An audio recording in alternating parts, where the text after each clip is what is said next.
السلام عليك يا أبا عبد الله. السلام عليك يا ابن رسول الله. السلام عليك يا خيرة الله وابن خيرته. السلام عليك يا ابن أمير المؤمنين وابن سيد الوصيين. السلام عليك يا ابن فاطمة سيدة نساء العالمين. السلام عليك يا ثار الله وابن ثاره والوتر الموتور. السلام عليك وعلى الأرواح التي حلت بفنائك. عليكم مني جميعا سلام الله أبدا ما بقيت وبقي الليل والنهار.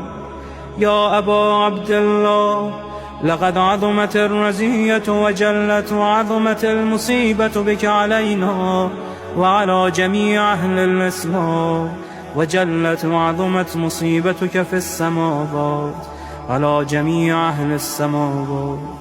فلعن الله أمة أسست أساس الظلم والجور عليكم أهل البيت، ولعن الله أمة دفعتكم عن مقامكم وأزالتكم عن مراتبكم التي رتبكم الله فيها، ولعن الله أمة قتلتكم، ولعن الله الممهدين لهم بالتمكين من قتالكم.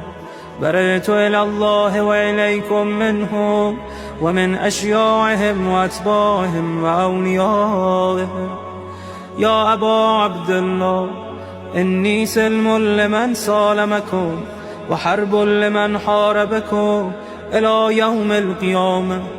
ولعن الله آل زياد وآل مروان، ولعن الله بني أمية قاطبة، ولعن الله ابن مرجانة، ولعن الله عمر بن سعد، ولعن الله شمرا، ولعن الله أمة أسرجت وألجمت وتنقبت لقتال. بأبي أنت وأمي لقد عظم مصائبك، فأسأل الله الذي أكرم مقامك وأكرمني بك أن يرزقني طلب ثارك مع إمام منصور من أهل بيت محمد صلى الله عليه وآله. اللهم اجعلني عندك وجيها بالحسين عليه السلام في الدنيا والآخرة. يا أبا عبد الله، إني أتقرب إلى الله وإلى رسوله وإلى أمير المؤمنين وإلى فاطمة وإلى الحسن وإليك بمبالاتك وبالبراءة ممن قاتلك ونسب لك الحرب، وبالبراءة ممن أسس أساس الظلم والجور عليكم.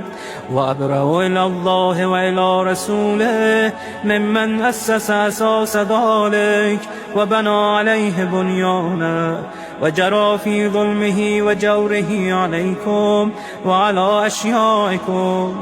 برئت إلى الله وإليكم منهم، وتقرب إلى الله ثم إليكم بمبالاتكم ومبالاة وليكم، وبالبراءة من أعدائكم والناصبين لكم الحرب، وبالبراءة من أشيائهم وأتباعهم. إني سلم لمن سالمكم وحرب لمن حاربكم وولي لمن والاكم وعدو لمن عاداكم. فأسأل الله الذي أكرمني بمعرفتكم ومعرفة أوليائكم ورزقني البراءة من أعدائكم أن يجعلني معكم في الدنيا والآخرة، وأن يثبت لي عندكم قدم صدق في الدنيا والآخرة. وأسأله أن يبلغني المقام المحمود لكم عند الله، وأن يرزقني طلب ثاري مع إمام